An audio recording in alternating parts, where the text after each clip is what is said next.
Good morning. Good morning. Good morning. All right. Got that up and running over here. Let's get my my goodies up over here. Macro scanners index. Okay. Well, good morning, everybody. Happy Hump Day. Welcome to Hump Day. Welcome to Wednesday, 6:30 a.m. here in Kansas City. That's Central Standard Time on February the 18th, 2026. We're halfway there, almost halfway there through the week. Halfway for me as of midday, of course. But where are we at today? Well, Monday started off slow, as you guys know, from an economic heat map, or excuse me, from an economic calendar perspective. So let me get my screen shared real quick here.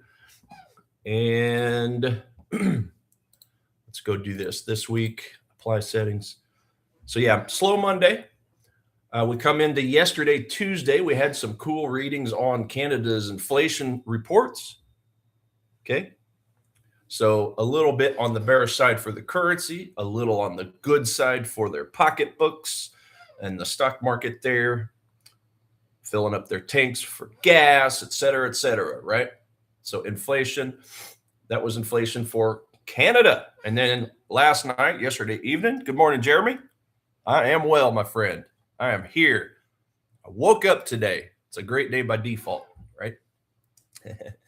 But yeah, yesterday evening we did have met expectations as far as the cash rate for the Kiwi, the New Zealand dollar, 2.25% there.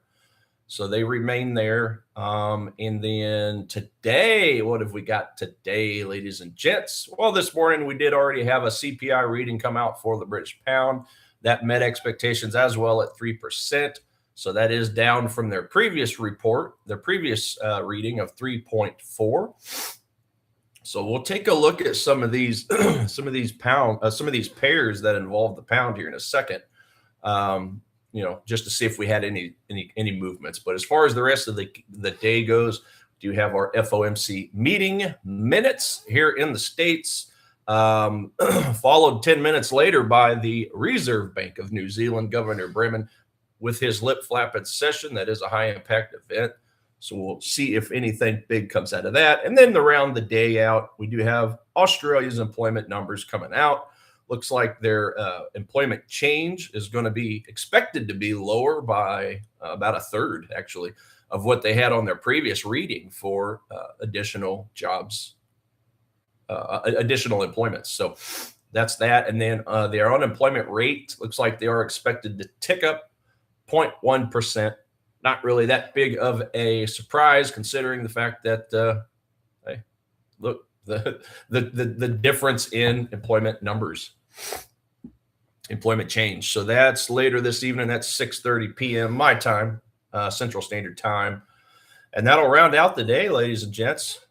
Keep in mind, obviously, tomorrow, Thursday, we do have our weekly unemployment claims numbers for the states here, where they are projected a 4,000 decrease.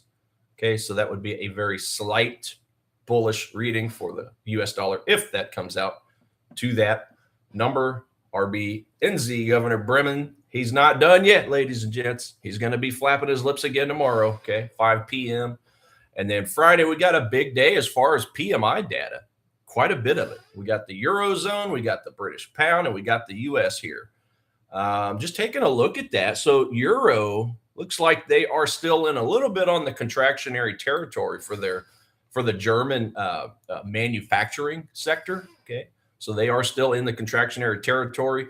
Now they are expected to tick up from the 49.1 that they were at the previous reading. So that would be a 0.5 increase, but still under that 50 baseline. Okay. As always, the goal is to get above 50 to keep it expansionary, much like their services sector. Their services sector is looking pretty decent, pretty good, and they are expected to remain the same at 52.4. British pound, they're still in expansionary territory as well for both sectors, services and manufacturing. However, it looks like they are projected to drop, to decline a little bit from their previous readings, 51.8 to 51.5 for the manufacturing, and then from 54 to 53.5 for their services. So that's the British pound. Before we get to the US's PMI data, we do have an advanced GDP number coming out, and that's projected to be a decline, guys. 4.4 was the previous reading, down to 3% GDP. So that would obviously be a slight negative. But it obviously, as I always say, guys, it's one thing to decline versus the previous reading, but the main thing to keep an eye on is, hey, are we hitting that 3% forecast from the economists, or are we going below this number or above this number? So that's always the important thing, guys. It's a little counterintuitive, but if we go from 4.4 to, let's say, 3.5, okay, yeah, that's a decline from the previous period, but it's higher than the economist's expectations. So that would be a bullish thing. Okay. So that's how that works. Even though it's expected it would be bullish, even though it's lower than the previous period. So I know that can get confusing a lot of times, especially for newer people. But it's not so much from the previous reading to the new reading. It's always in relation to the forecast is how that is seen, how the market reacts to that. And then, of course, we do have the PCE, the personal consumption expenditure, coming out about it looks like the same time, which is, of course, the Federal Reserve's favorite way of monitoring inflation. Not the CPI versions, but the PCE. Okay. We are projected here in the States to have a 0.1% increase. And then to round out Friday, before we have our weekend, we do have our manufacturing and services PMI data coming out. We are in expansionary numbers on both of these readings. Looks like manufacturing is forecast to remain the same, 52.4, but a slight increase in the services sector from 52.7 to 53. So that could definitely be a good thing for us here in the States. Those are pretty healthy expansionary numbers, guys. Okay. Really, really, really good looking. Really good looking. So that's your economic calendar for the rest of the week, kind of a preview for the rest of the week. But yeah, nothing to speak of here until 1 o'clock. And that's what, 6 hours from now, 5 hours from now, 6, 7, 8, 9, 10, 11, 12, 1, 7 hours. My math is horrible, guys. But you know what? You don't have to be as good at math as you used to back when, in the old days of trading, back when you had to calculate everything. Thank the good Lord above that now we have platforms that calculate everything for us, from our position size to our lot size, lot calculators for guys that maybe have a platform that doesn't calculate all that. Which is partly why I enjoy trading. So it's funny, guys, when I was in high school, when it comes to the math classes like algebra, some of those more advanced math classes, I just did not like my brain. I just could not understand it. Like when it came to algebra, I knew how to get the answer to the algebra problems, but I did not understand how to show the work. So because I failed to show the work, I would miss problems. But I'm like, well, this is the answer though. Shouldn't all that matter be showing the correct answer? But no, you got to show the work in algebra. And as a result, I think I had a C- in algebra, and it was all because I could not comprehend how to show the work. But C-, I was stoked. I was super happy. Like, oh, I passed. But when it came to geometry class, my brain just fit it perfect. Like my brain understood it. So I had an A+ in geometry, but every other math class, I was down in the C's, C-. So I think because I enjoyed the geometry so much, I think that's why I like trading, because to me, the charts, finding patterns is really very similar to geometry class. So anyway, I thought that was kind of interesting to mention. But anyway, getting back to today, ladies and gents. So yesterday I did have 2 trades that worked out pretty well. And I was in those trades for probably a few hours in total. And yeah, they both closed for, profit. So I was 2 for 2 yesterday, ladies and gents. So I was pretty happy about that. We'll take a look at those and see kind of a recap of those here in a second. But as far as the top setups today, we're still bombarded by Aussie long pairs. Okay, Aussie is still showing some pretty good strength. I think Aussie is at 67%. So in other words, 67% of its high impact readings of late have exceeded expectations. So I do believe it is currently the number one currency. Let's go double check that. Macro scanners, Eco Surprise Index. Okay. So the Rand is leading the way, but as I always say, guys, I don't trade the Rand. But the first one of the 8 majors is Australia dollar. Okay. And it's no surprise that it's leading the top setups right now. Okay. Because it's leading. I don't know why they didn't load all the way. Let's refresh that screen again. But anyway, Australia, it's doing pretty decent from a fundamental analysis standpoint. Remember, the fundamental analysis is the why to get into a trade. It should be the reason to get in a trade. And the chart, as always, is a mechanism to time it. So fundamentally speaking, Aussie dollar is the strongest currency at this time. Very dynamic list, as you guys know.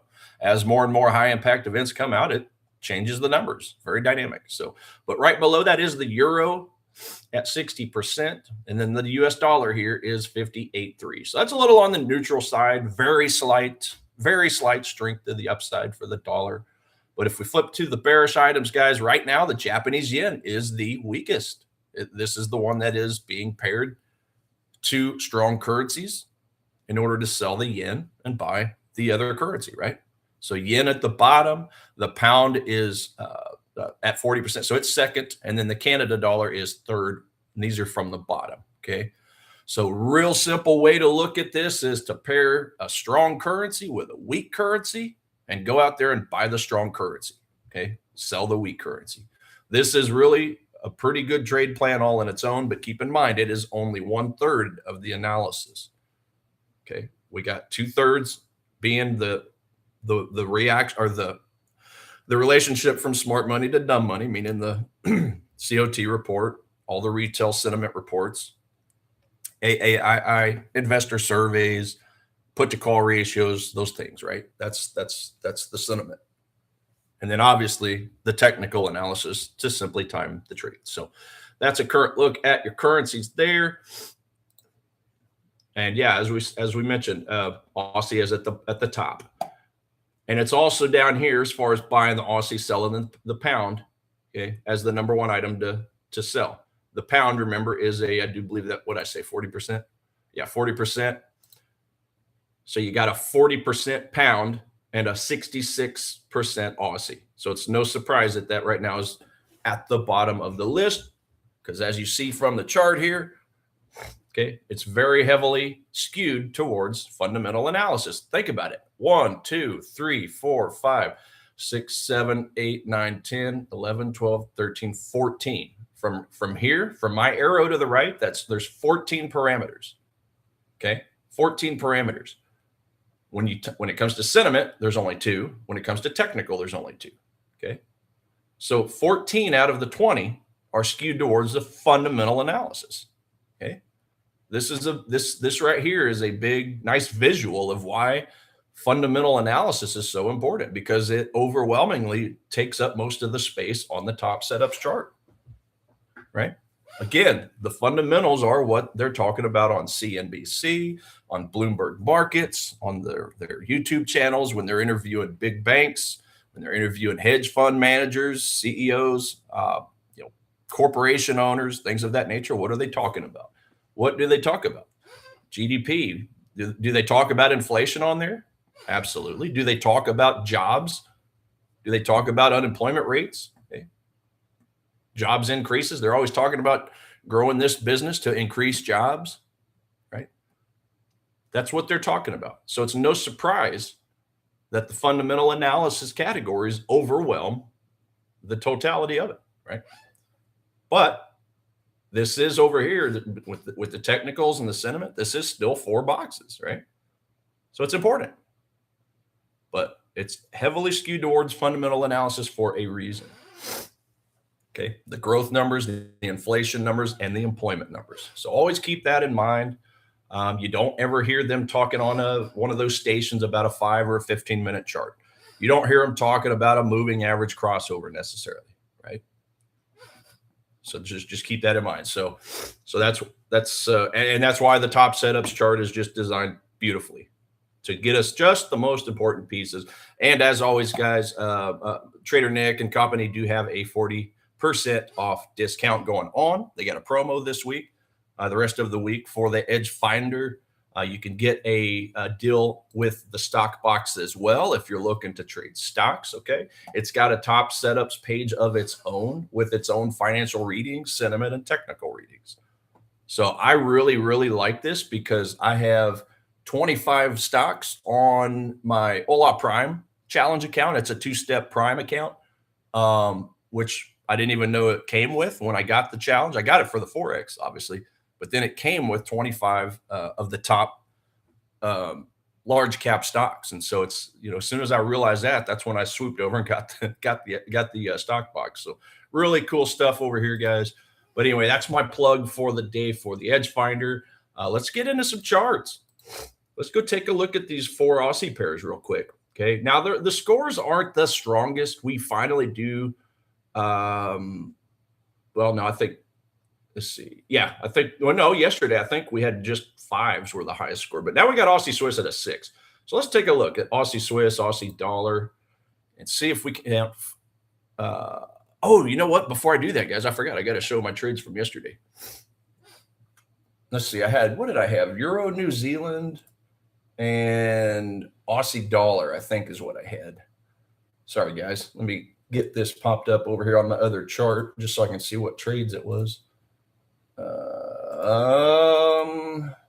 Account dashboard.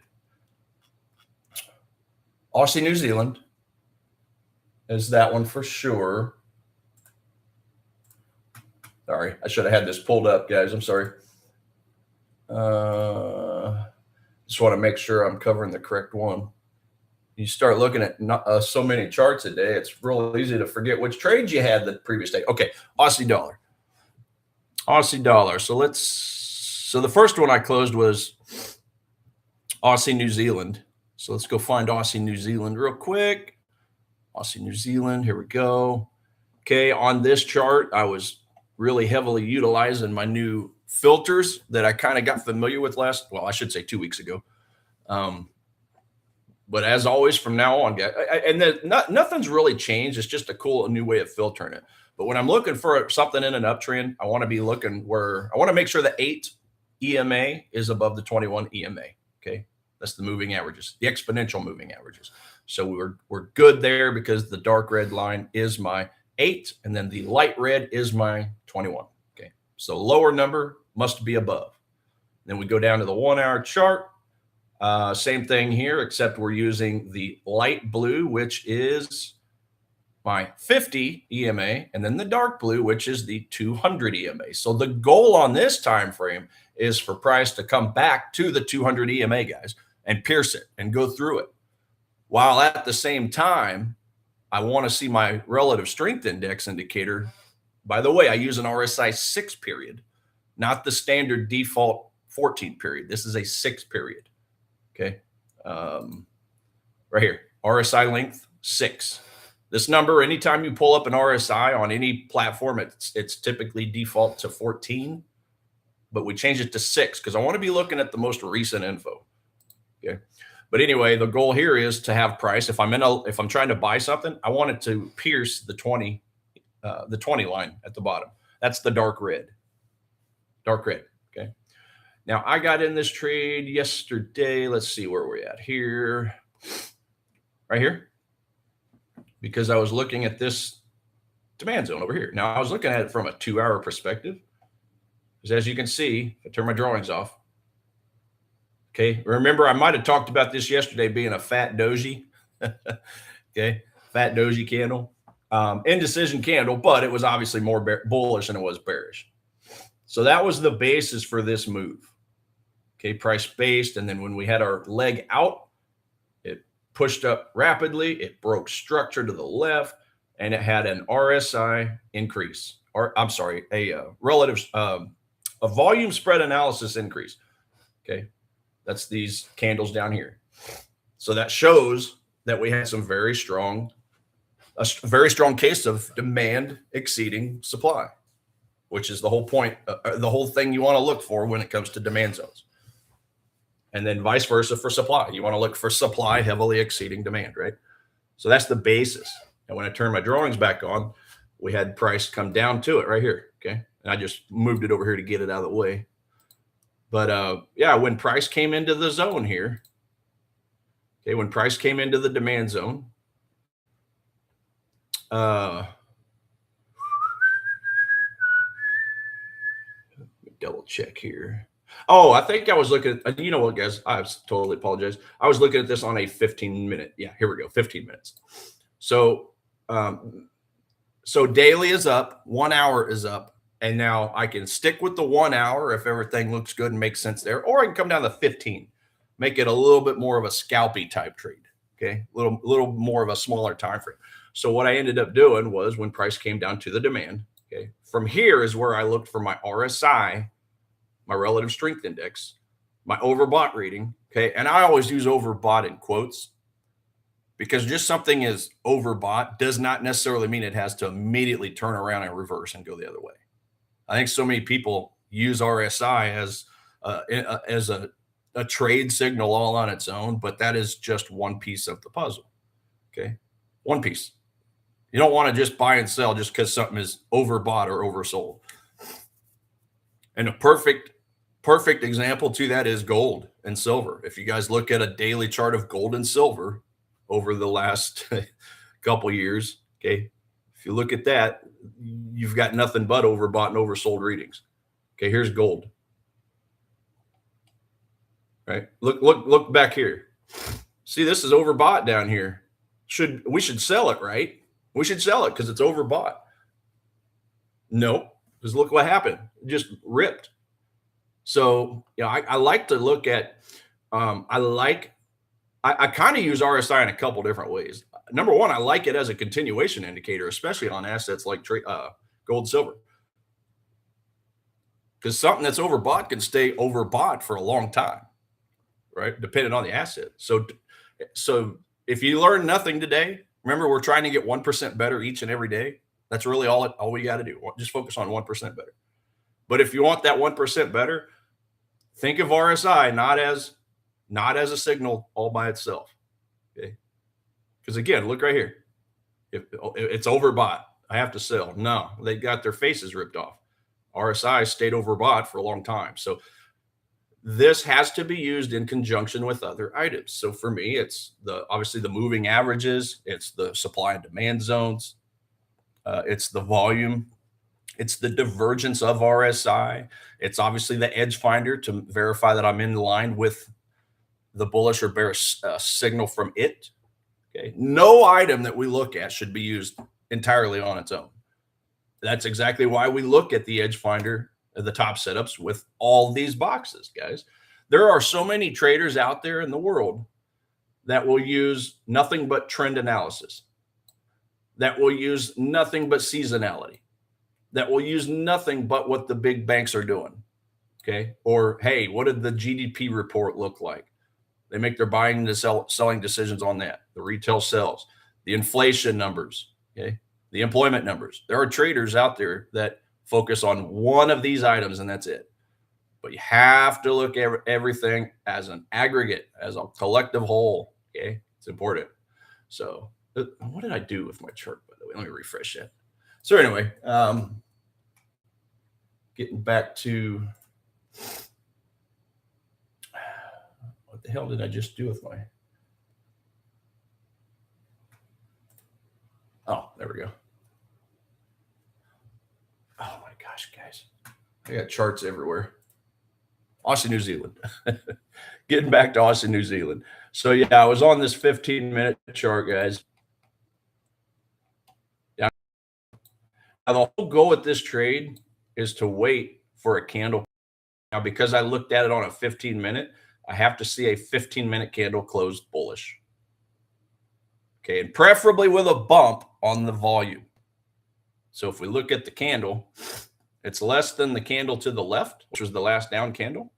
But the volume, as you can see, it might be kind of hard to see, but the volume was taller than the previous candle. So that tells me the buyers really stepped in. That's effort and result. That's Wyckoff theory. That's one of the, one of the parameters of Wyckoff theory is effort matching the result, meaning is volume matching the price or the candle, the size of the candle, right? So anyway, after the close of this candle, then the goal now is buy the breakout of it. Well, as you can see, the very next candle did not do that. It acted more so as an inside bar, right? Stayed within the range of the previous candle. So remember, I'm waiting for a breakout of this candle. So I ended up buying on this candle here, right? Well, naturally, I want to look for overhead supply. If I'm buying in demand, if I'm utilizing unfilled orders from this demand zone back here, what the hell is going on? Unfilled orders. Okay. I need to look for unfilled orders on the opposite end that might stop me. So up here we go. Okay. Took a look at these couple candles, followed by this leg out candle that dropped price, pretty good. So right, it's to, hey, just get simple 2-to-1s, guys. So as price comes up, obviously get out of the trade here. Okay. So that was Aussie, New Zealand. And then we went, and this just goes to show you what a supply zone can do. Okay. We came into the supply and it just froze it in its tracks. Think about it. We had a big spike up and then it bounces into the supply and it just kind of dies off for a while. And then it finally eventually catches a new bid when New Zealand released their rate decision last night. Remember when they had the 2.25%? New Zealand CAD. Yeah, we can take a look at that. So that was Aussie, New Zealand CAD. You know what? New Zealand CAD is neutral, I do believe. Yeah, neutral too, guys. So no help on the technical side. We're getting a bearish sentiment score, but we're getting a bullish fundamental score, right? So you factor it all, you divide it all up, you got a +2. We have to have a +5 or higher to be put in a bullish score. So we'll still take a look on from a technical aspect. Okay, we go out to the daily, got our 8 above the 21 EMA. We've got higher highs and higher lows. So we're looking good on a daily for a possible buy. If we drop to a 4-hour real quick. Now, the closest demand zone that I see is this one right here. But the one thing I really kind of dislike about this demand zone is it did not break this structure up here. Okay, it didn't give us a new high. It's just we had a really nice push out, which is part of the reason I'm even putting an alert there. And I'm not putting it on the 4-hour. I'm actually putting it on a smaller time frame. So I do want to see what happens when we get here. If we drop down to the 1-hour, you can see down here, okay, within that zone, I've got this last green candle here before the spike up.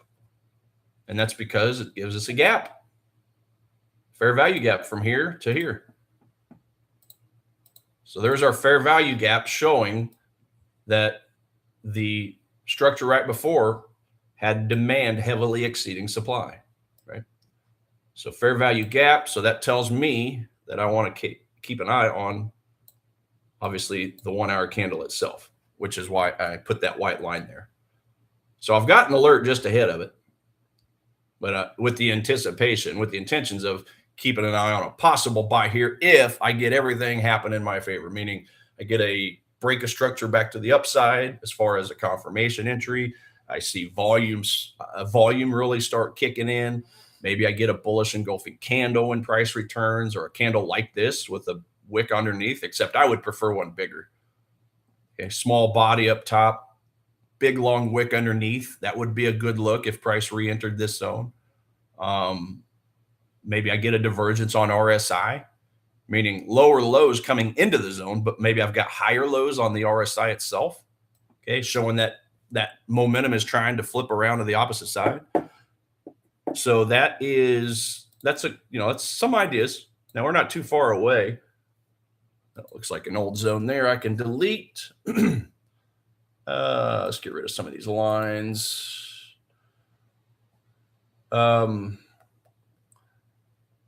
As far as, yeah, and see, that's obviously the zone I'm looking at. But right here, let me see here.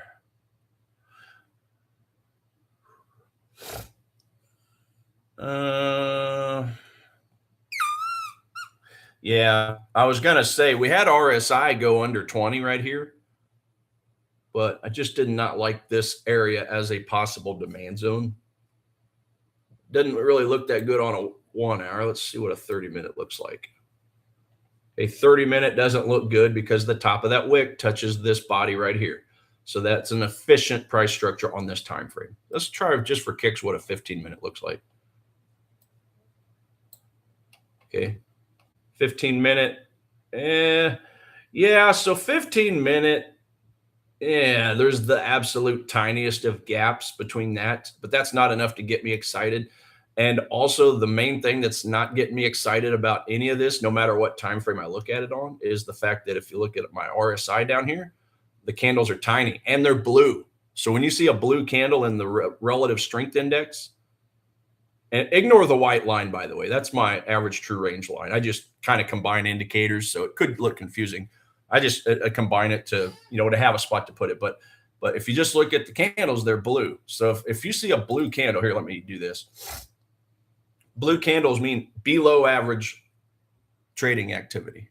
Think of it as tick volume or, trading activity. I don't like to say volume because we don't really have centralized volume in currencies, but this is an idea of how much activity takes place. Think of it that way. So blue candles mean below average. If you see a green candle, that's average trading activity. If you see a yellow candle, that is above average trading activity. And then if you see a red activity, that's ultra high volume, meaning the highest. Okay.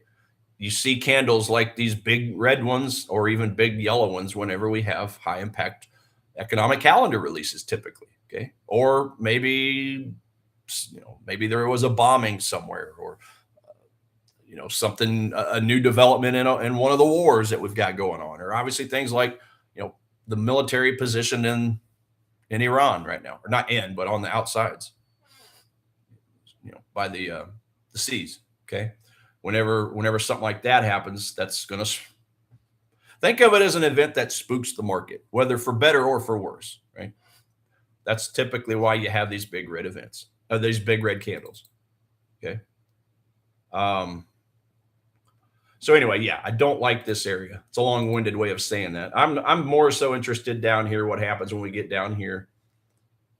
And then when price comes down, like I said, I'd like to see, well, let me redo that, sorry. Okay, when price comes in, I want to see a bullish candle close like this. And it depends the time frame. So if it's a 1 hour, I want to see a 1 hour candle close. When we get a 1 hour candle close like this to the upside, okay, that means momentum is changing. Well, we can buy the breakout of the next candle. Or there's also the break of structure, like I show a lot. Okay, break this structure here. This turns into a new impulse leg. Why is it defined as an impulse leg? Because it broke this structure. It broke a swing high. So then on this impulse leg, you find a newly created demand zone on a smaller time frame, and that's where you can actually buy. Right? And I know that hopefully I don't bug you guys too much about always showing this example, but I figure if I show it enough times, it'll stick because it is important. This is a very important concept no matter what your trading strategy. Because the last thing you want to do is buy something in a demand zone or sell something in a supply zone, but we continue to do nothing but lower lows and lower highs, right? Because this very easily could keep going. Forget the price action to the right of this. If you look to the left, it's nothing but lower lows and highs, right? But if we can see the buyers step in and attempt to start moving price in the opposite direction, this is a good sign. This is where the strong bearish price action is done. Right? This is where it's over with. Now, that's only half of the change of trend. But trading is all about making calculated decisions, because we don't know. Like, my goal is to buy when price retraces down here, but I don't know that that's going to bounce and go to the upside. This is nothing but a probability, guys. This is nothing but an educated guess, a hypothesis. Because obviously, yeah, we broke the structure. Yeah, that looks like a bullish move, but we could very easily just keep going down. Right? I could buy this demand zone and we'd come down. We take a loss. That's no big deal. It's a small loss. This is why we risk small amounts. This is why we don't sell the farm. Okay, we don't put all our money on black or red like Russian roulette, I should say. Right? But by doing this at least takes half of the guesswork out. I like my chances when half of this picture, half of this story is saying, we're going up now. Okay. It's impossible to have verification 100%, but at least I can get half of it. If I can get half of it, this will cut down on a lot of your losses, guys. Does that make sense? I know I mentioned this a lot and I know I show this a lot, but does this make sense why we're waiting for this break of structure? Okay. What we got over here? Yeah, that's what I think. I may be good to short it. 100% agree. Awesome. Awesome stuff, man. So that's your New Zealand CAD. Now, remember, this is just technical only, because at the moment it's only given me a neutral score. Okay. Now, +2 is definitely better than -2 if you're, if you're looking for a bullish, reason to trade this. But yeah, I definitely don't see anything on a bearish side. Let's go back to a daily. Let's take a look over here, actually. We'll take a good look at a weekly chart for a second. Yeah, nothing. I was looking for overhead supply zones, but that's not defined as one there. Let's see here. You could squint your eyes and call this a daily supply, but we've pierced through it. Okay, we've pierced through it. So that was looking at this red candle here, because this candle was the first candle to give us a gap below. Okay, but we pierced through it. So yeah, from a bearish standpoint, I don't see anything there. +2, again, +2 is better than a -2, right? So I would want to buy it, but I personally, guys, I've seen enough of these. I've got a perfect example of why it's so imperative to wait on a bullish signal. Dollar Canada dollar. Let's go look at dollar CAD, because I was looking at this as a short opportunity the other day. Or yet dollar CAD. Okay. So on dollar CAD, now it's currently giving us, I do believe, a neutral score of a 1. So if we go to the history, the top setups history, and look at dollar CAD, go all the way down here, dollar CAD. Okay. So the other day, dollar CAD was -5. It was giving us a bearish signal. Now it's not a very strong bearish signal, but a bearish signal nevertheless. Okay. But now, as you see, we've flipped think about this. We've flipped in one day from a -5 to a +1. That's a 6-point swing. Okay. 6-point swing. But when we got this swing back to neutral territory, I was actually looking at a possible sell opportunity from this candle right here. Right here. That green candle, that presented a decent looking supply zone to me at one point. Okay. Because we had the basing, and then we had a whole bunch of red candles leaving. Okay, the volume grew. This was looking really good. And the blue dash line you see that's piercing the bottom of the zone, that was a former support resistance line. If I go back in time, right here, see that swing low? It just so happened that swing low is going right through that supply zone. So we go back to the hourly, and again, let's see here, as of all this price action right here, this is where I had a -5 score. But then what happened? Well, we had some things change around. We went to a +1. It's no longer a signal. And it's no surprise that price chewed through the supply zone. Okay. So it kept me safe. The edge finder kept me safe on this trade because I was fully ready. I was fully ready to pull the trigger and short this thing because I really liked this. Well, among several reasons, but I really liked this right here. These are stop losses from all these swing highs. Look at that. There's a top, there's a double top, triple top, quadruple top, where all these shorts were rejecting price. So where's all these shorts putting their stop losses? Somewhere in this general area, right? Somewhere in that, oh, come on, God dang it. Somewhere in that area, right?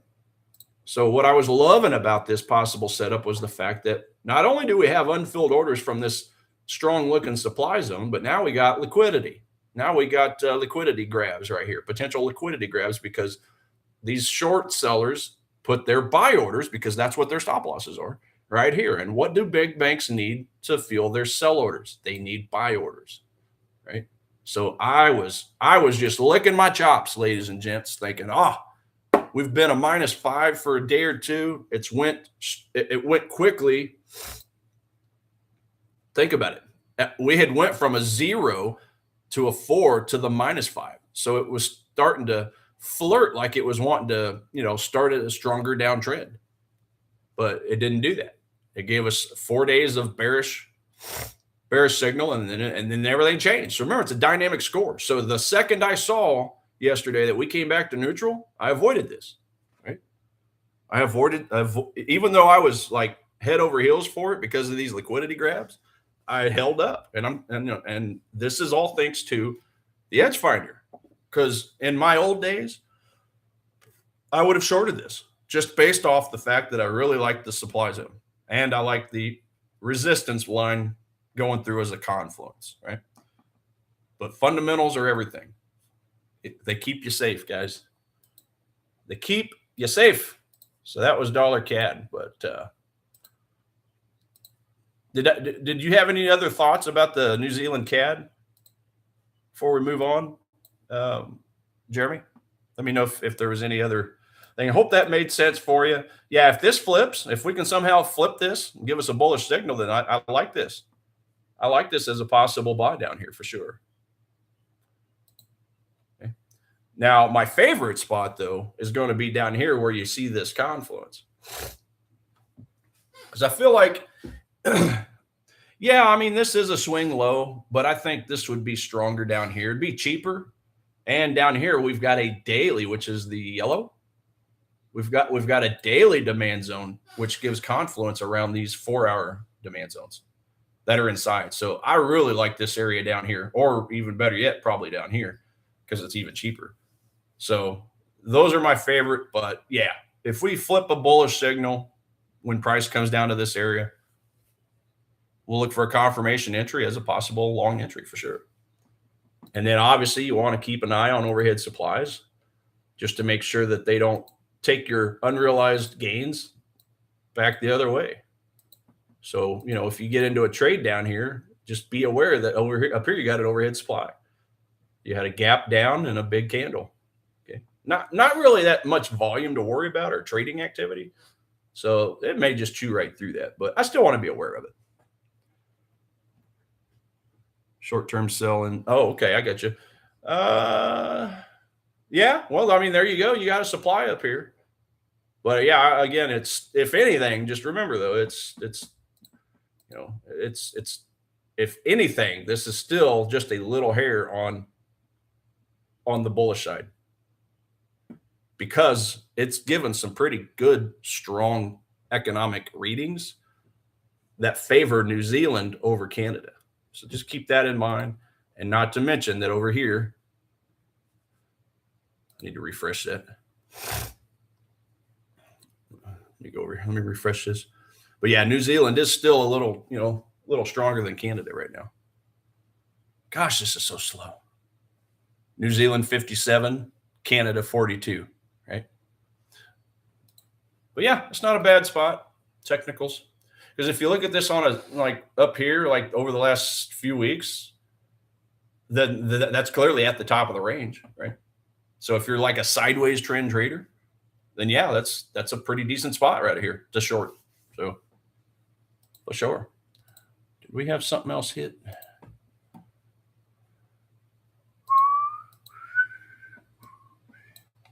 Oh yeah, so that was another one I ignored. Yeah, pound Swiss. I am really liking this supply zone up here. I think pound Swiss was giving us a -5. So bearish, not super strongly bearish, but bearish. Still quite a ways away from that. I was watching this zone down here, but never got the signal. I don't think. Let's go look. Let's go zoom in a little bit here. Well, yeah, we pierced through it. So this is the thing. See, this is another spot where I would have made a trade in my past life. Price coming up to this supply zone, had a really healthy gap, a really healthy volume spike, broke structures. But why did I avoid it? Because I did not get my confirmation entry. Right? I didn't get a 1 hour bearish candle come out of that. I didn't get a break of structure to the downside. The uptrend kept carrying it past and ended up breaking through the rest of the supply. So it kept me safe, and it's in the middle of the curve. All right, don't diddle in the middle. There's our curve analysis. We're out here in the middle, guys. The middle is retail chop territory. Always want to sell in premium. So this remains my favorite spot at the top of that curve. So I can delete that, and I can delete that since I don't need that old alert anymore. Euro pound, raging fire. Let's look at euro pound. Yeah, take a peek. So euro pound is a neutral reading. I do know that. If we go to euro pound, whoa, wait a minute. Did that change? Oh, it changed on me. It changed on me. It changed on me. When I turned my computer on this morning, it was in neutral. Let's see here. What do we got today? Yeah, let me go put on my yellow and orange folder events real quick.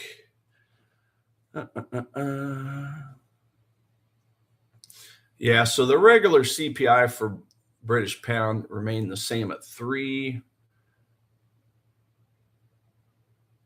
Okay. Euro 10-year. Okay. So let's go look at that on it. Oh, nice. Yeah, I tell you what, I do like euro pound too, because even though the average true range on this thing's like 40 pounds, meaning it moves like molasses, I actually had some pretty good winners on it. So let's go look at euro pound. Thanks for telling me about that. I just refreshed this list and it just popped on. I just noticed that. So that's awesome. Okay, so euro pound buys. What do we have? Well, if I zoom in on a daily chart, we got our 8 EMA above the 21 EMA, which is, again, the dark red is 8. The light red is 21.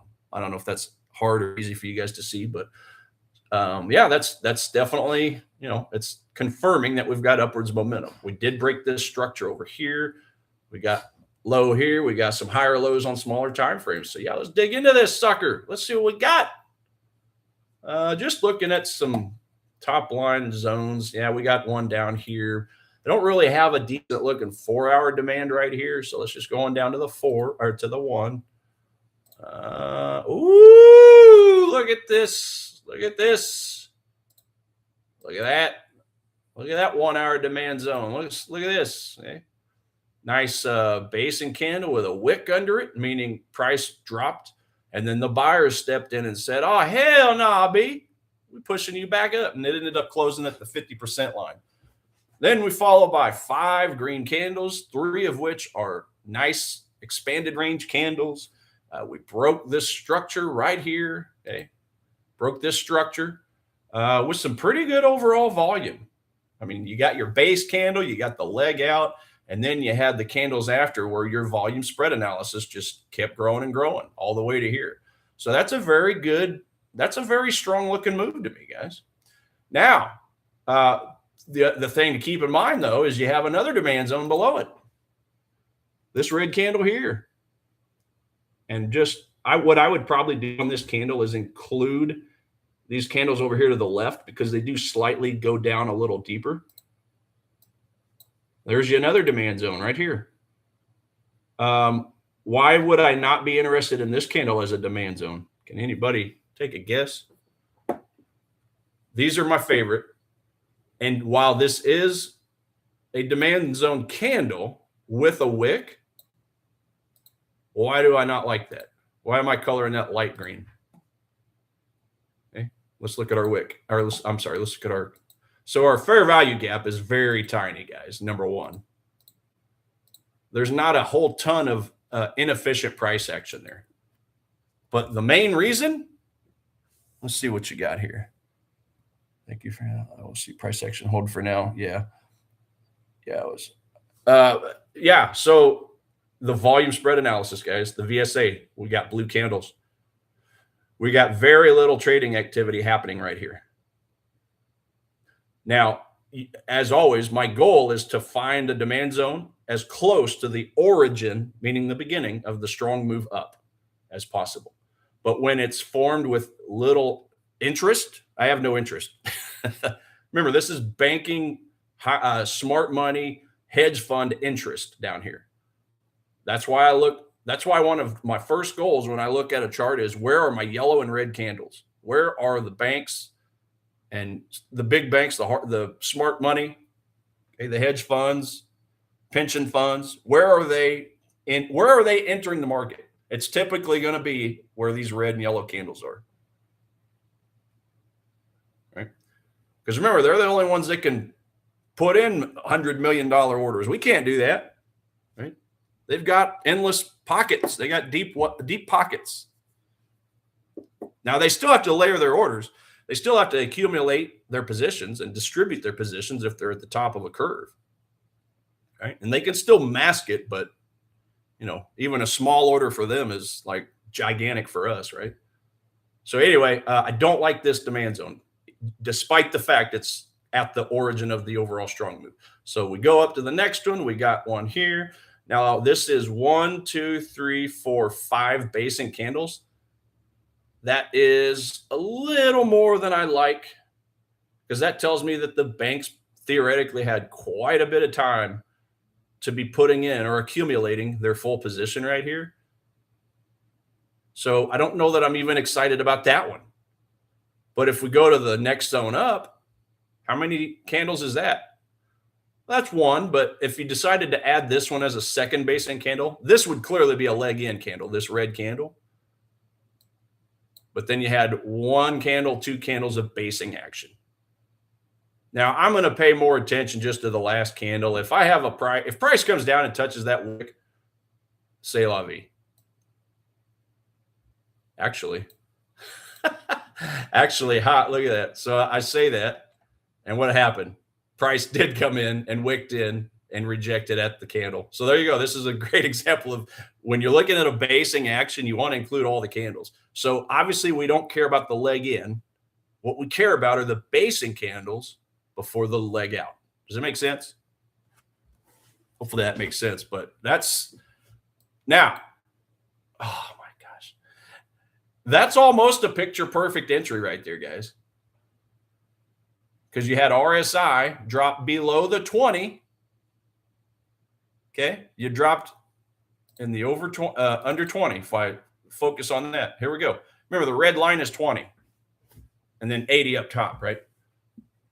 RSI dropped all the way at one point and closed at 1498. So that's way below 20. So that in itself.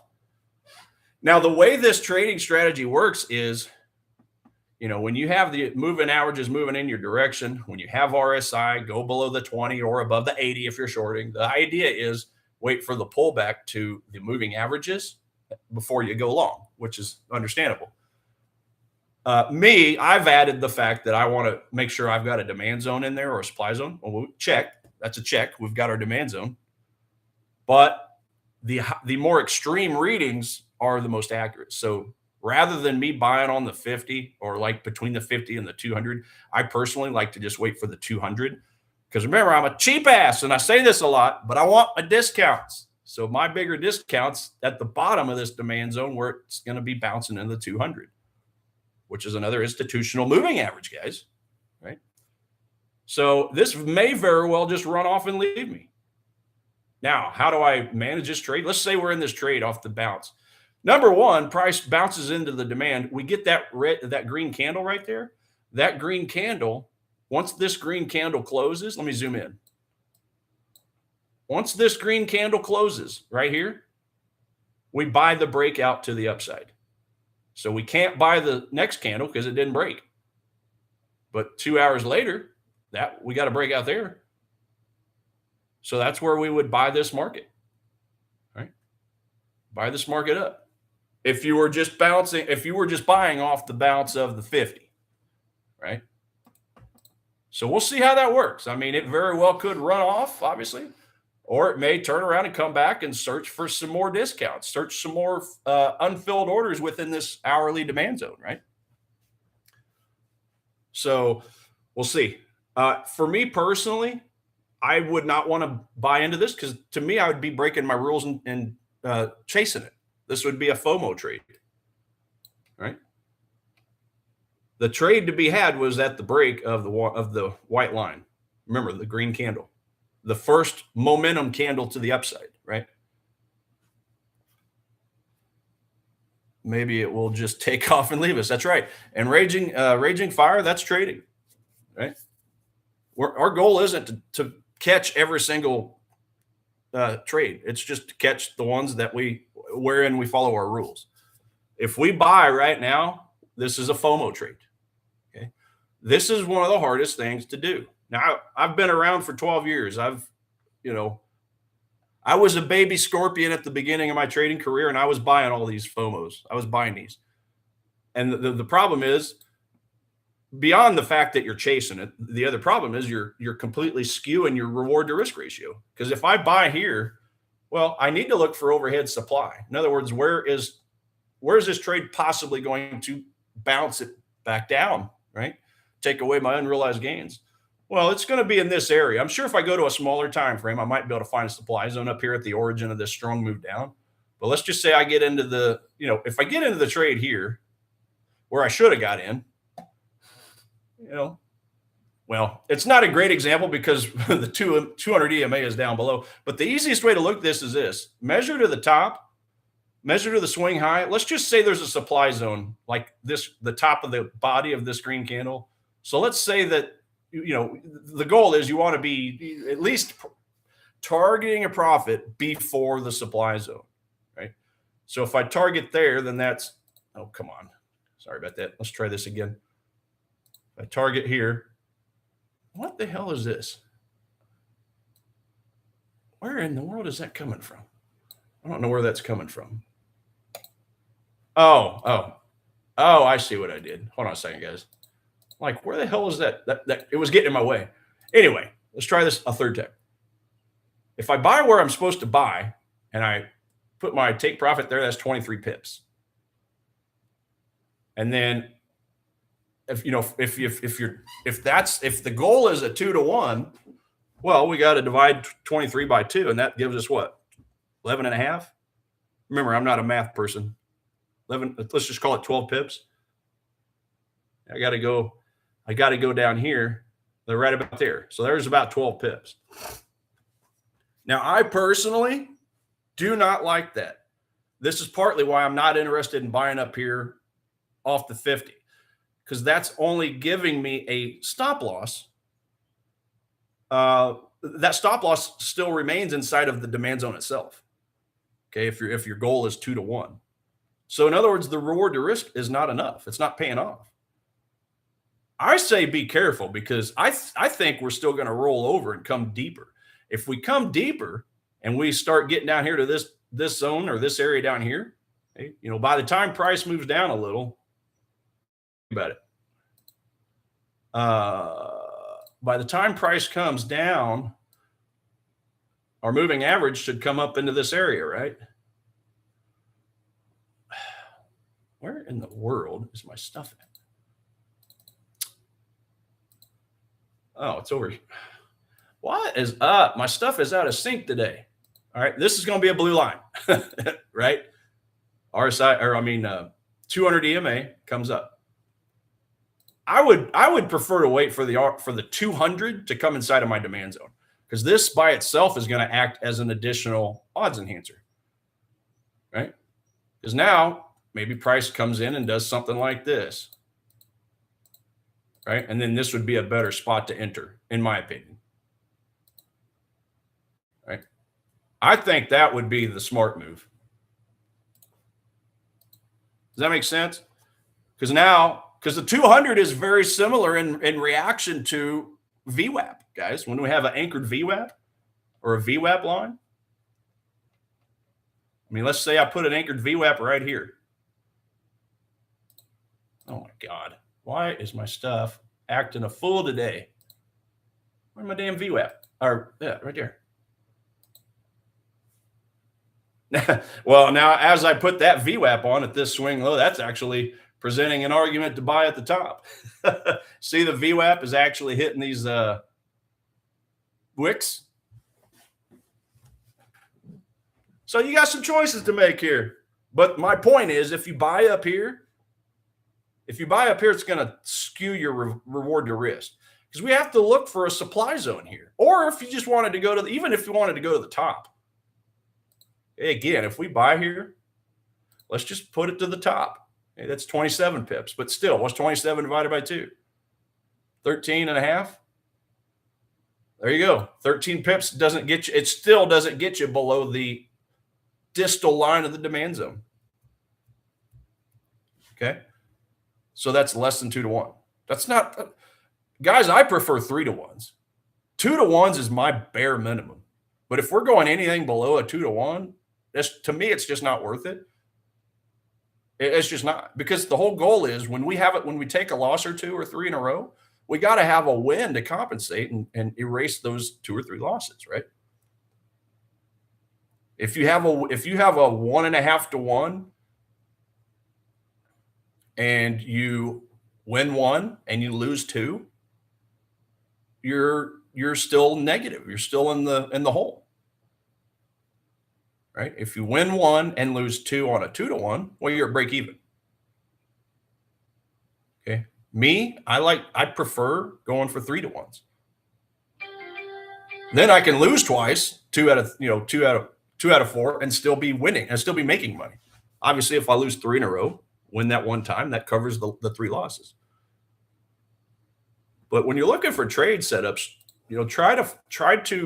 try to picture it from that mathematical aspect that, hey, I personally, and if I even look at this 1 hour, let's say I divide by, let's go down to a 30.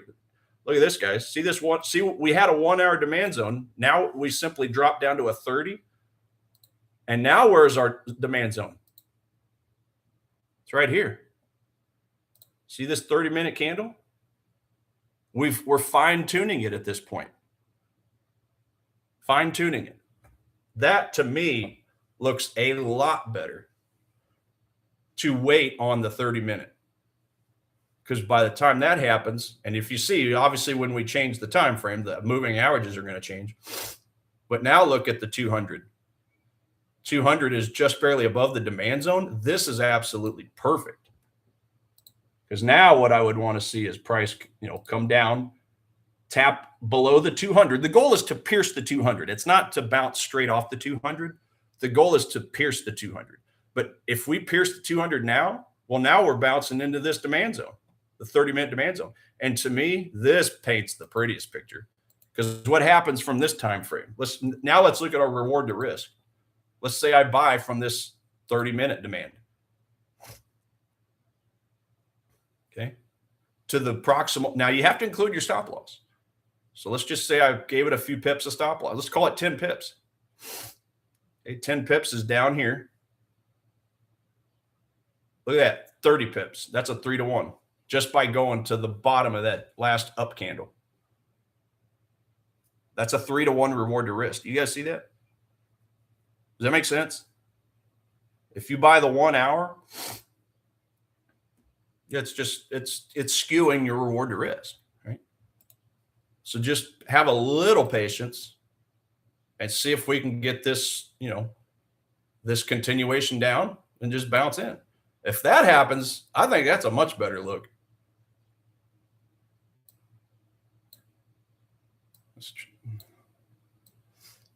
If I just, change it around to where I'm looking for a break of structure, this is it. We bounce in. We bounce into the 1 hour. Okay. We bounce up. We create this lower high. Remember, we're in a downtrend at this point. If we're just looking from here down, this is a downtrend, is it right? Am I right? Now we're obviously in a higher time frame uptrend. But when we're looking at it down here, okay, this is where I want to see my break of structure. Now you can break the structure, or you can just buy off the hell. I would just buy off the demand at this point, probably. But the safest thing is wait for that impulse leg, which this would be a nice impulse leg because it broke this structure. And then you wait for a pullback. Newly created demand zone, your 200 moving average, or just back to the 30, and we're cleared for liftoff at this point. Or just wait for a 30-minute bullish candle. Right? If price comes down into the 30, just wait for the next 30-minute bullish candle close. Or if you want to be aggressive, look for a 15-minute or a 10-minute or a 5-minute close. But if you're going to get down to the smaller time frames, you better make sure that the volume spread analysis candles are expanded.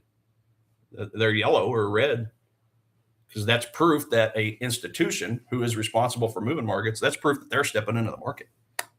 So hopefully that helps. It's always good to go in depth on stuff like that from time to time. I enjoy it, and I hope that helps you even 1% today, my friend. Let's see what else we got. Euro pound, we went over that. Hi, House. How you doing? Yeah, I got about 20 minutes, guys. Do you guys have anything else you'd like me to look at?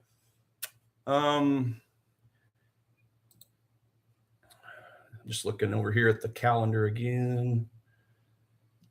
Housing starts for the U.S. Let's see here. Yeah, 1 o'clock, guys. That's really our next lip flapping session by RBNZ Governor Bremen. I'm going to go look at some of my alerts I have set. I got some Amazon over here. Gold? Algo? Yeah, let's look at gold.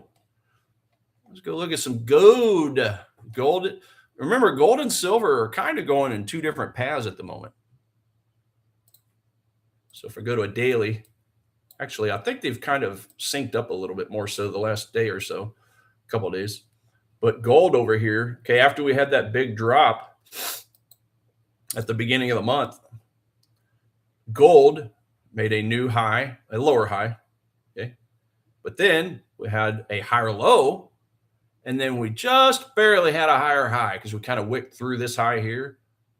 Now, it didn't close, so I'm not too excited about this closing up here, okay? Yeah, we wicked in, but that's kind of a lazy, break of structure to the upside. But then silver is the opposite. Silver, after we had that beginning of the month drop, it had its same looking high as gold did, but this time on its drop, it made a lower low. Okay. So there's gold with the higher low. So just look at that low point as I flip back and forth, right? So silver is more of a downward trajectory, more of a continuation of that big, beginning of February drop. So they're not synced. And if they're not synced, I don't know how much, which one do we want to pay the most attention to? That's where you start getting into that game. I like trading gold and silver when they're both making equal highs, when they're making the same higher highs, higher lows, or lower highs, lower lows. Does that make sense? But if we just go look at gold, now, obviously both of these are neutral. Gold for a minute was giving us a bullish signal, but it's down. Oh, it's actually at a +4. So it's really only needing one more negative piece of U.S. data. So if we have one more negative piece of U.S. data, then we might get gold on the map today. Okay? Might do that. Maybe, let's see here. Well, it wouldn't be today. Let's see, housing. Well, we do have some yellow folder housing starts and permits numbers coming out, but that's not anything that is really paid that much attention to on the Edge Finder. So as far as high impact events for the dollar, yeah, tomorrow's unemployment claims. So that could potentially spark it. I don't know. Let's look at last week's unemployment claims for the buck. What did that number give us? What did that number tell us? Unemployment claims. Jobless claims. Okay, last week we had a bearish number. So that number will not help us for this potential gold trade because we already had a bearish signal last week. So even if we have another bearish signal today, it's going to remain the same. It's still going to be a bearish box when we're looking at the percentages, right? So that's not necessarily going to help us. Now, obviously, if we have a very bearish score, then we could get a spike from that initial volatility. But yeah, bearish, and it's basically projected to be about the same thing. So think about it. We had a forecast 222 last week. We had 5,000 more than expected. This week, let's see. This week is 4,000. Yeah. So we're talking. Wait, my math is horrible. 5,000, 6,000. Good grief. 4,000, Tiger. My gosh, my math is horrible. So 4,000. So I don't know that that's really going to help us that much. What else we got high impact? Okay, GDP. So yeah, Friday, guys, Friday's numbers could possibly help. If we get some bearish items out of this data here, then yeah, they could give gold a pretty decent spike. But let's just forget that for a second. Let's just assume we have a bullish signal on gold. Okay, from a technical aspect, there's really two things I'm looking for. And I've already drawn them up, actually. I drew these up the other day. So obviously, if we get a drop, we got a nice 4-hour demand here where I have an alert at 47.94, just ahead of the proximal line, which is 47.84. Okay. So basically 4,800. This is the bottom third of my curve analysis. Okay. So if I'm just looking at this swing low, this swing high, right? That's where I look up my thirds. So the bottom third just so happens to have my 4-hour demand zone. So that would be, I think, a decent looking place to buy. Okay, let's update this a little bit. So I have price come down here. Okay. Go below this. Now this is a 4-hour, but the moving averages all work pretty similar. I mean, go below the 200, dip in, get a bullish engulfing candle on a lower time frame, get a volume increase, a volume spread analysis spike. If we get some trading activity down here, this is a pretty good spot to buy with the intention of selling up here. Okay, overhead supply zone.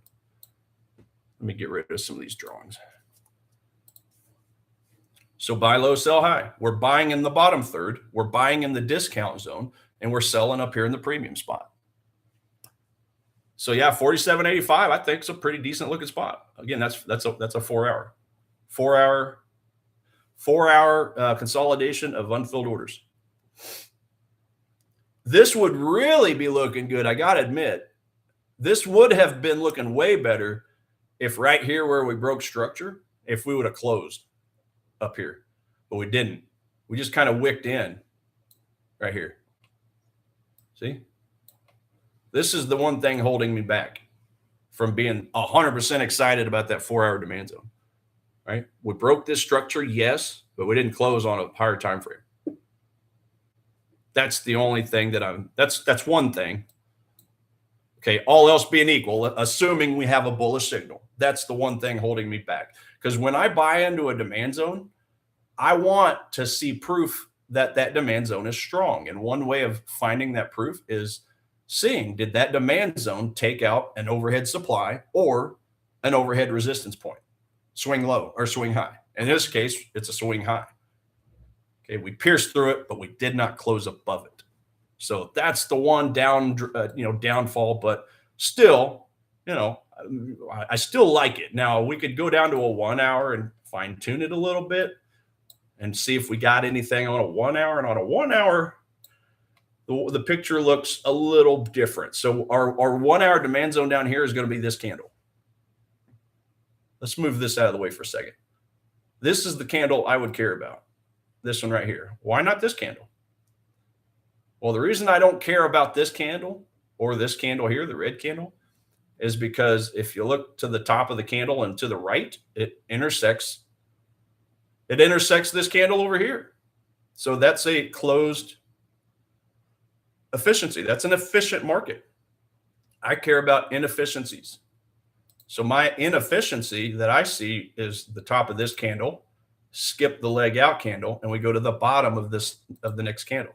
So there's my fair value gap. So if I see the fair value gap there, then that means this candle is my demand zone candle right here. Where you at? Does that make sense? So on a 1 hour chart, that's my 1 hour, that's my demand candle, my demand zone. Now, just because my demand zone is higher than this wick does not mean I want to ignore this wick down here. If I get into this trade, whether I get it on a 4 hour or 1 hour, the stop loss is still going to be below the whole structure. Right? Still going to have a stop loss down here somewhere.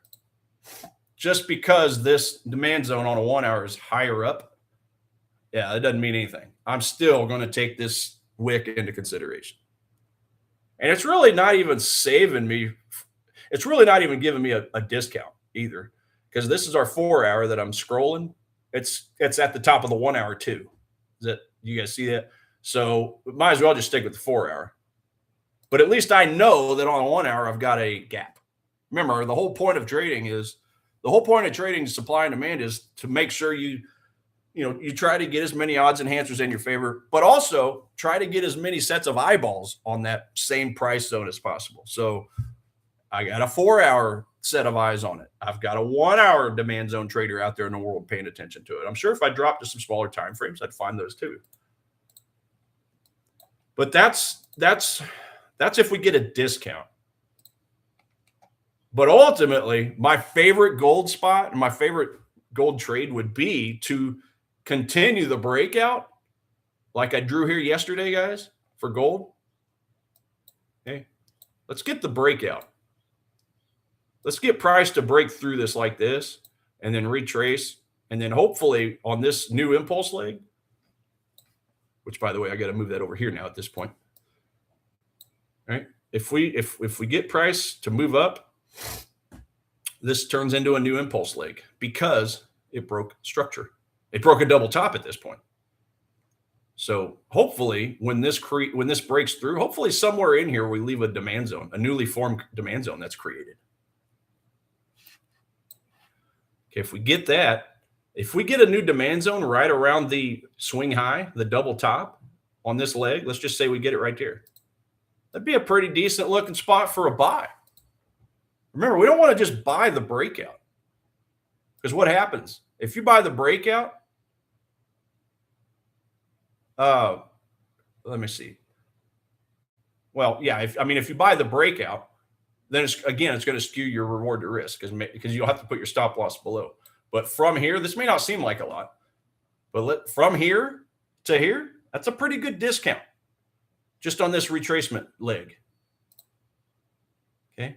So let's get the breakout, but wait for the retracement to a newly created demand zone that just so happens to be overlaid with this double top. So this would be my favorite. This down here would be my second favorite. Okay? Because this one up here would be showing upwards momentum continuation. Because technically, if you get the retracement here, that's a little more sideways trendy. I mean, yeah, we had the low, but then we came up and we're just going sideways. So if we break the structure, that's a continuation move. That's more of an upwards momentum move. So that's number one. I got an alert hit. Now New Zealand has just hit my alert.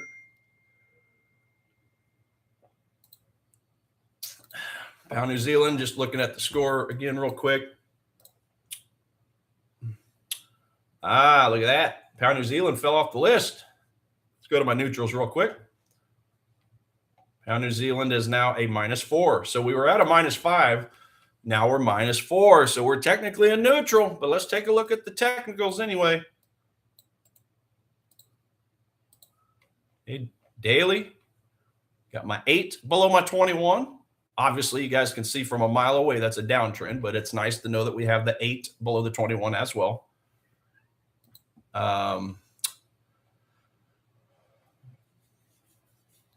4 hour, not really a whole lot. Now, at one point, this was kind of a supply zone here, but if you look to the left, that's way too many candles. That's why I didn't even take the time to draw this up. Okay. That right there was technically a supply zone at one time, right? But the problem is, if you look to the left, that's way too many. That's way too much time. If I'm a bank, if I'm a big bank or a hedge fund, that's way too much time for me to be able to get in my entire order if I'm trying to sell this. Sell it or buy it. That's just way too much time. Remember, I only want like 1 to 3 candles max in my basing action prior to that leg in candle.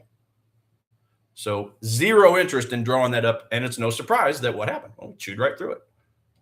Okay. So that did not act as a good supply zone. Up here, this is technically a supply zone, right? But what's the problem with this one? The problem with this supply zone, did this supply zone create itself? It's a good question to ask. Did it create itself? Well, I mean, Tiger, we had several red candles going down. Tiger, we did break a structure.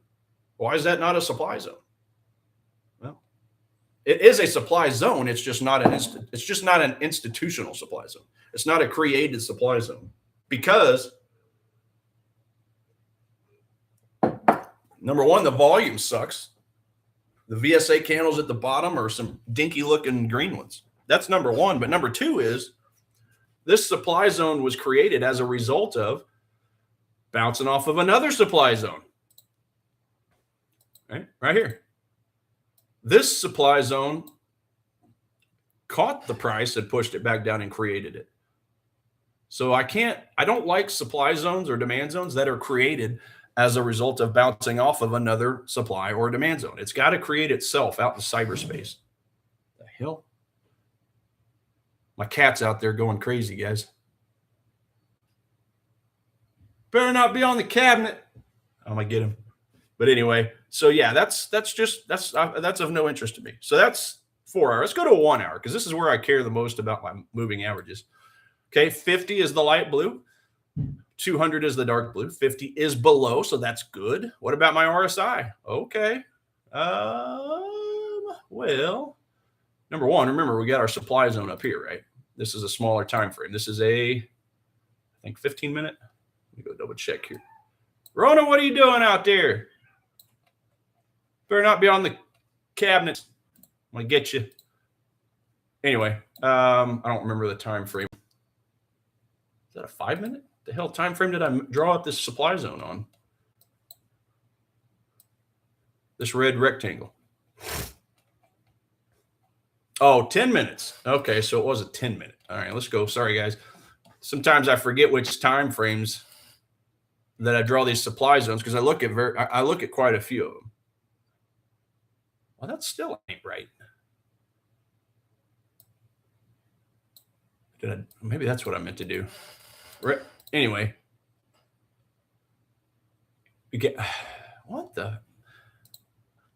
I'm dumbfounded. I don't remember which time frame I drew this supply zone up on. Okay, it clearly was not that. Was it a 3 minute? Good grief. I don't even remember. I can't figure out which time frame I drew this up. I'm going to figure this out if it freaking kills me.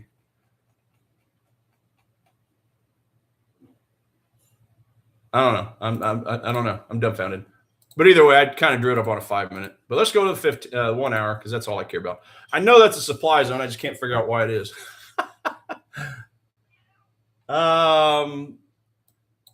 So now we've pierced the supply zone. We have our 50 below our 200. That shows that the downwards momentum on the 1 hour is still intact. We are, and again, lower low, lower lows, lower highs. RSI was over the 80 line back here. So really this candle, but we haven't yet gotten back over once we finally pierce the zone itself, if that makes sense, guys. So it's a little complicated. Probably I could figure out how to explain it a little better, but we're just now hitting the unfilled orders, which is the important part of this trade. Just now hitting it. But I need RSI to go a little bit higher. Okay. We're still under 80. I need RSI to be going up and above 80 like this, guys. If we get up there, then at that point, I am looking for a bearish candle on a 1 hour chart. When I get that 1 hour bearish candle, I'm buying the break of that candle. Okay. Once I get my bearish candle like that, I want to buy the breakout to the downside. Okay. That's this trade idea. So I hope that makes sense for you guys. So I want to see that we're trying to break this very short term upwards momentum. Right? 15-minute, got higher high, higher low, right? I want to see that. So if we get, so yeah, that's the beauty of this filter, is I don't have to make such quick decisions because I'm still waiting to get that confirmation from the 1 hour candle. Now, it will take away sometimes, some of your reward to risk, because obviously if I break, if I sell here, well, that's obviously not as good as selling at the supply zone, right? Right. But again, that's part of the reason though why I'm looking for, that's why I'm looking for opportunities that pay me at least 3 to 1. Because the goal is 2 to 1. But if I find a 3 to 1, then that'll cover up buying this breakout, meaning buying cheaper than the premium, buying below. Okay. When you calculate that, that's still going to be better than a 2 to 1 by the time you get down to this swing low down here. Right. So there's Kiwi, New Zealand. And then as far as demand zones, okay, potential spots that could cause problems. Well, there's your 4 hour demand right there. At minimum, I'd be wanting to start paying attention there. But let's go down to a 1 hour. Okay, the volume really starts kicking in here. Honestly, it's really not that. These two candles, that's really not that scary of a volume. So yeah, I could see it just chewing through the rest of it. But I still want to keep an eye. Okay, I still want to, set my alarm or my alert for just ahead of this point here. So let's say price comes down, dilly-dallies around. Once we start getting right about here, I want to have an alarm set. I would like to have an alarm set, because what happens if price comes into where this volume starts picking up down here, and then it just slingshots it all the way and takes away my unrealized gains? I don't want it to do that. So by the time price gets down here, that's already a pretty decent win. So perhaps I move my stop loss below this swing high. Right? This is a trailing stop at this point, right? The swing high right here. That way, when we enter that area, I'm covered. Right? Or if you want to be a little bit, if you want to lock in a little more gains, you could move it below this swing high. Right. The cool thing about doing this is, number one, obviously you could just take your profit down here, no problem. But if you're looking for, a little more of the home run type play, well, obviously if you come up, it's going to stop you out. You're going to make your profit. But what happens if it just comes up a little bit and then starts chewing through this zone to the downside? Right. And this makes it to where you can, this makes it to where you can lock in some more of these gains along the way. Right? You can move above this swing high, above this swing high, okay? Above this swing high. Now you're getting deeper into the zone. You're starting to lock in more profits. That's the beauty of trail stops. So anyway, guys, hopefully all that helped. That was a pretty good one, I think. I hope you guys got something out of that. It is 8 o'clock. I'm going to hop up out of here. I am, just so you guys know, I am going to be on Trader Nick's Trader Nick's stream today. Oh, wait, that's his stocks channel. Trader Nick. Yeah. So if you guys have not yet, definitely go to @Trader Nick and save his channel, subscribe to his channel.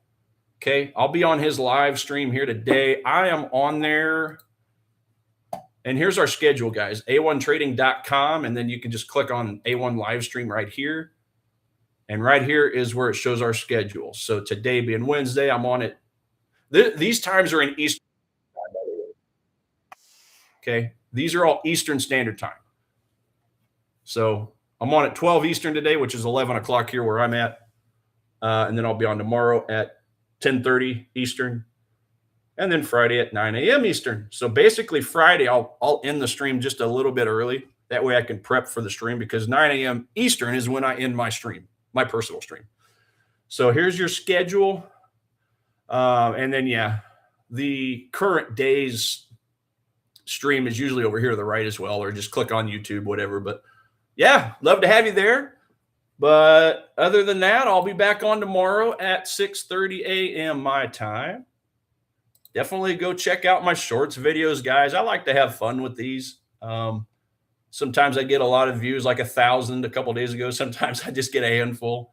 I don't know. The algorithm likes me some days and it dislikes me others, and I haven't figured out why it is. But yeah, definitely go check those out. Keep in mind, I do a Sunday long form video as well. Okay, there's my Sunday. And then once in a while, I'll make like a 5-minute news piece with a little comedy, just because you guys know boring sometimes. Trading can get boring at times. So I like to dress it up and color it up, throw some puns and humor into it. And then obviously not to mention the live streams, which is where I could definitely use some help, start getting some more viewers than what I'm getting. But I do appreciate each and every one of you guys that do pop on. I do this for you guys. I don't do it for myself, but I will say the more I stream and, share insight and teach and coach and all that, the more it reemphasizes the lessons to myself. The more it keeps me on track, the more it keeps me from FOMOing or breaking my rules. So even though I'm doing this to help you guys, it indirectly helps me as well. And my trading has just gotten way better. So anyway, I appreciate you guys. And with that, have a great rest of your hump day. And I'll talk to you guys tomorrow on the next one. Peace.